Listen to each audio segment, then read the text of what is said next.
يا ديمة خير وعطاء ويمام نقاء وسخاء يا نجما شع فأبهجنا يا شعلة نور Bismillah. يا ديمة Assalamualaikum warahmatullahi wabarakatuh. Alhamdulillah wassalatu wassalamu ala rasulillah wa ala alihi wa sahbihi wa mawalah. Amma ba'du.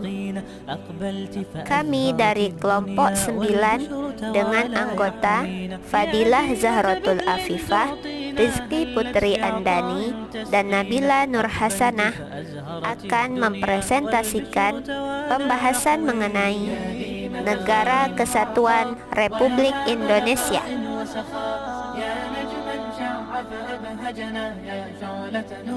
Pada kesempatan ini, kami akan membahas beberapa subtema, yaitu yang pertama, pengertian NKRI, yang kedua, sistem pemerintahan NKRI, yang ketiga, landasan hukum NKRI, yang keempat, letak NKRI, yang kelima, hakikat NKRI, yang keenam, tujuan NKRI, yang ketujuh, fungsi negara, yang kedelapan, ancaman bagi NKRI, dan yang kesembilan, cara menjaga keutuhan NKRI.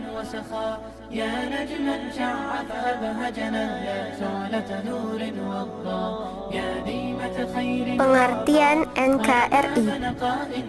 Menurut Undang-Undang Dasar 1945 Pasal 1 Ayat 1, Negara Kesatuan Republik Indonesia ialah negara kesatuan yang berbentuk republik. Berdasarkan rangkaian terjadinya negara Republik Indonesia, dapat disimpulkan bahwa pengertian Negara Kesatuan Republik Indonesia adalah suatu bentuk negara yang terdiri atas wilayah yang luas dan tersebar berbagai macam adat, suku, keyakinan, serta budaya yang memiliki tujuan dasar menjadi bangsa yang merdeka, bersatu, berdaulat, adil, dan makmur. Sistem pemerintahan NKRI. Indonesia adalah negara kesatuan berbentuk republik, di mana kedaulatan berada di tangan rakyat dan dijalankan sepenuhnya oleh Majelis Permusyawaratan Rakyat atau MPR. Indonesia menganut sistem pemerintahan presidensil, di mana presiden berkedudukan sebagai kepala negara sekaligus kepala pemerintahan.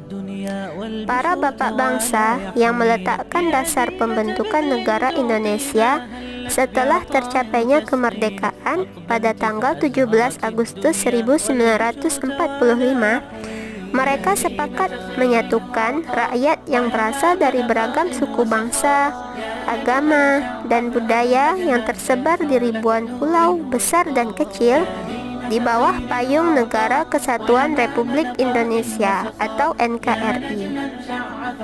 Indonesia pernah menjalani sistem pemerintahan federal di bawah Republik Indonesia Serikat selama 7 bulan, sejak tanggal 27 Desember 1949 sampai tanggal 17 Agustus 1950. Namun, kembali ke bentuk pemerintahan republik. Setelah jatuhnya Orde Baru tahun 1996 sampai 1997, pemerintah merespon desakan daerah-daerah terhadap sistem pemerintahan yang bersifat sangat sentralistis dengan menawarkan konsep otonomi daerah untuk mewujudkan desentralisasi kekuasaan. Landasan hukum. Landasan hukum Negara Kesatuan Republik Indonesia yaitu: yang pertama, landasan ideal yang terdapat di dalam Pancasila, terutama sila ketiga Persatuan Indonesia. Yang kedua, landasan yuridis konstitusional.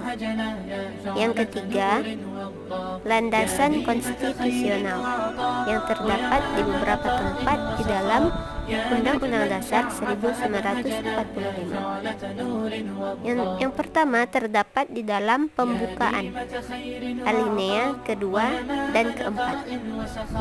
Yang kedua terdapat di dalam pasal 1 ayat 1 tentang bentuk negara. Yang ketiga terdapat di dalam pasal 18 ayat 1 yang berbunyi, provinsi, kabupaten, dan kota mempunyai pemerintahan daerah yang diatur dengan Undang-Undang Negara Kesatuan Republik Indonesia, dibagi atas daerah-daerah provinsi, dan daerah provinsi itu dibagi atas kabupaten dan kota, yang tiap-tiap provinsi, kabupaten, dan kota itu mempunyai pemerintahan daerah yang diatur dengan undang-undang. Yang keempat, terdapat di dalam pasal 18B ayat 2 yang berbunyi, negara mengakui dan menghormati kesatuan-kesatuan masyarakat hukum adat serta hak-hak tradisionalnya sepanjang masih hidup dan sesuai dengan perkembangan masyarakat dan prinsip Negara Kesatuan Republik Indonesia yang diatur dalam undang-undang. Yang kelima, terdapat di dalam pasal 25A yang berbunyi, Negara Kesatuan Republik Indonesia adalah sebuah negara kepulauan yang berciri Nusantara dengan wilayah yang batas-batas dan hak-haknya ditetapkan dengan undang-undang. Yang keenam, terdapat di dalam pasal 37 ayat 5 khusus mengenai bentuk Negara Kesatuan Republik Indonesia tidak dapat dilakukan perubahan. Landasan hukum Negara Kesatuan Republik Indonesia yang keempat, yaitu landasan operasional, adalah ketetapan MPR nomor 4/MPR/1999 tentang garis-garis besar haluan negara atau GBHN.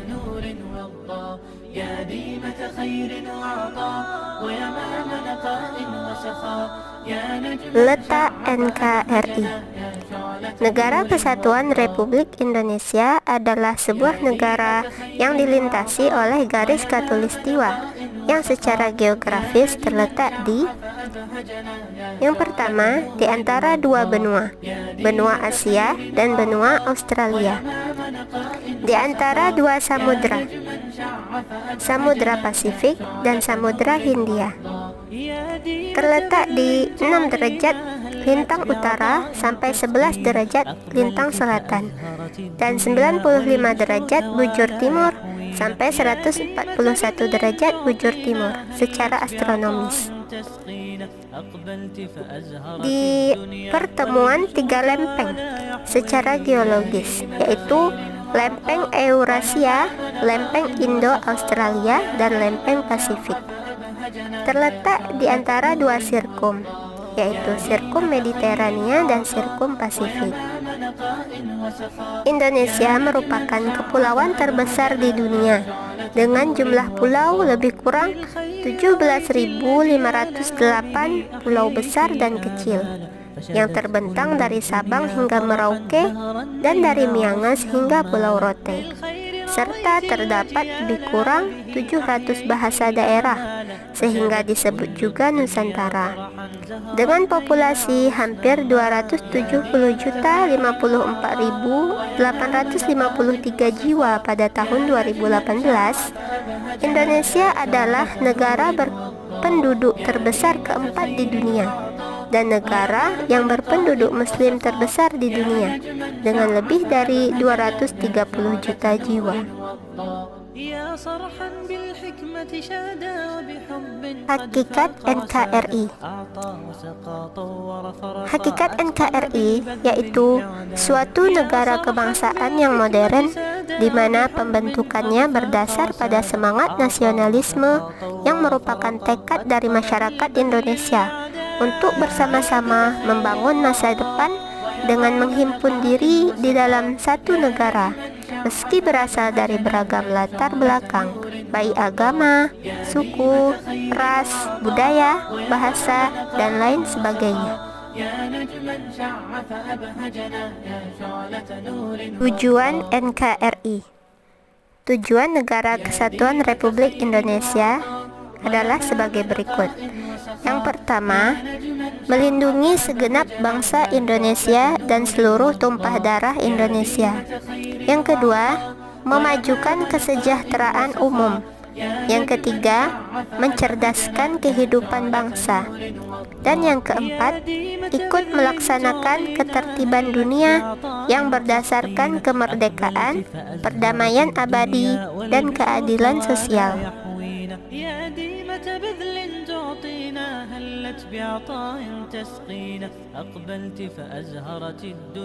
Fungsi negara.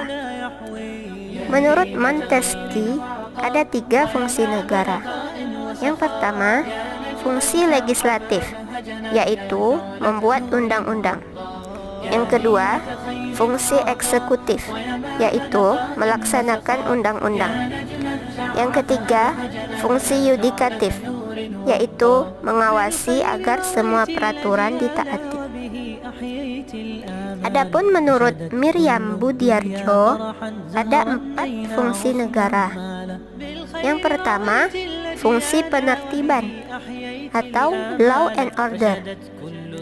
Untuk mencapai tujuan bersama dan mencegah bentrokan-bentrokan dalam masyarakat, maka negara harus melaksanakan penertiban atau bertindak sebagai stabilisator.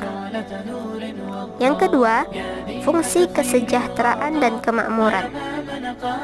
Untuk mencapai kesejahteraan dan kemakmuran rakyat, diperlukan campur tangan dan peran aktif dari negara. Yang ketiga, fungsi pertahanan, yaitu untuk menjaga kemungkinan serangan dari luar, sehingga negara harus dilengkapi dengan alat-alat pertahanan. Yang keempat, fungsi keadilan, yang dilaksanakan melalui badan-badan pengadilan.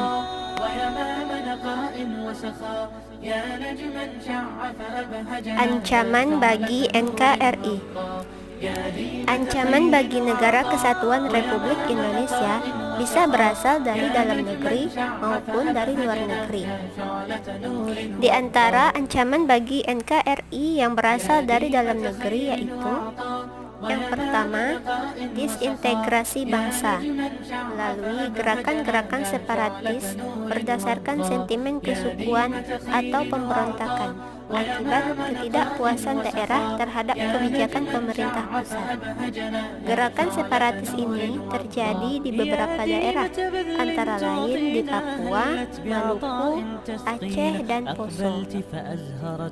Yang kedua, keresahan sosial akibat kesenjangan ekonomi dan ketimpangan kebijakan ekonomi, serta pelanggaran hak asasi manusia yang pada gilirannya dapat menyebabkan huru-hara atau kerusuhan massa. Yang ketiga, upaya penggantian ideologi Pancasila dengan ideologi lain yang ekstrim atau tidak sesuai dengan jiwa dan semangat perjuangan bangsa Indonesia. Yang keempat, makar atau penggulingan pemerintah yang sah dan konstitusional. Yang kelima, munculnya pemikiran memperluas daerah otonomi khusus tanpa alasan yang jelas, hingga muncul persoalan-persoalan di wilayah perbatasan dengan negara lain. Yang keenam, pemaksaan kehendak golongan tertentu yang berusaha memaksakan kepentingannya secara tidak konstitusional, terutama ketika sistem sosial politik tidak berhasil menampung aspirasi yang berkembang dalam masyarakat.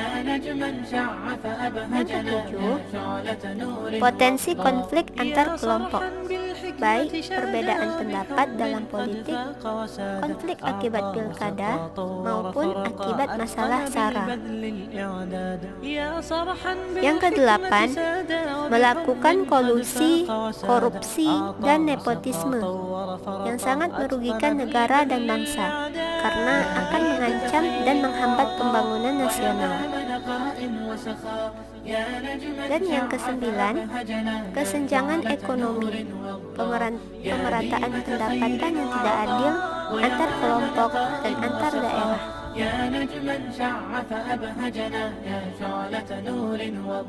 Adapun ancaman bagi NKRI yang datang dari luar negeri diantaranya yaitu: yang pertama, ancaman terhadap ideologi merupakan ancaman terhadap dasar negara dan ideologi Pancasila. Masuknya ideologi lain seperti liberalisme, komunisme, dan beberapa dekade terakhir muncul ideologi yang berbasis agama, semakin mudah diterima oleh masyarakat Indonesia di era globalisasi ini. Yang kedua, ancaman terhadap politik dengan ikut campurnya negara lain dalam urusan dalam negeri Indonesia, seperti hak asasi manusia, hukum, pemilihan umum, dan sebagainya. Sistem politik liberal yang mengutamakan kepentingan individu atau kelompok menjadi ancaman dalam kehidupan demokrasi Pancasila. Yang ketiga, ancaman terhadap ekonomi, seperti semakin bebasnya impor berbagai produk luar negeri, restoran, investasi asing, perusahaan asing, dan sebagainya. Ketidakmampuan kita dalam menghadapi globalisasi dan perdagangan bebas dapat mengakibatkan penjajahan dalam bentuk yang baru. Contohnya seperti sikap lebih menyukai produk luar negeri hanya karena gengsi, merupakan bentuk baru penjajahan di bidang ekonomi.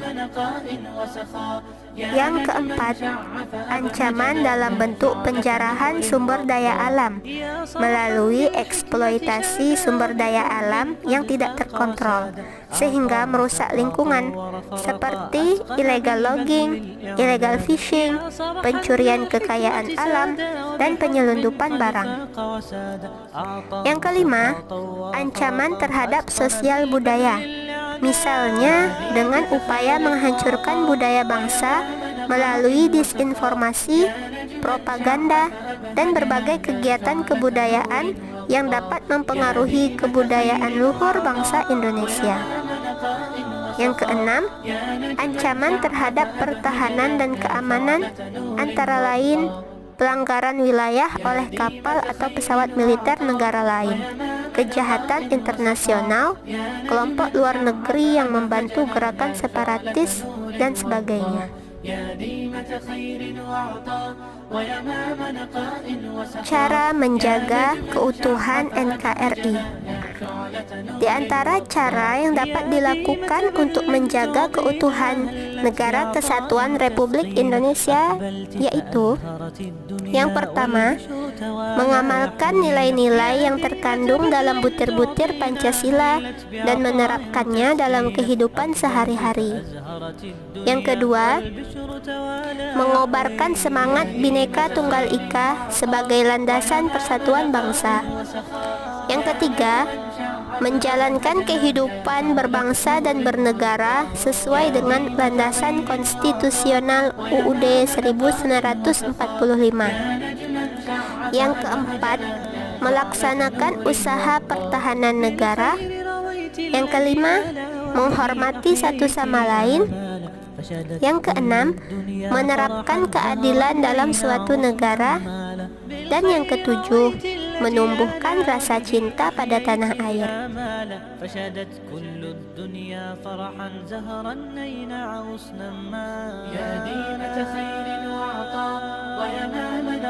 Demikian video dari kami, semoga bermanfaat dan dapat menambah wawasan bagi kita semua. Wassalamualaikum warahmatullahi wabarakatuh.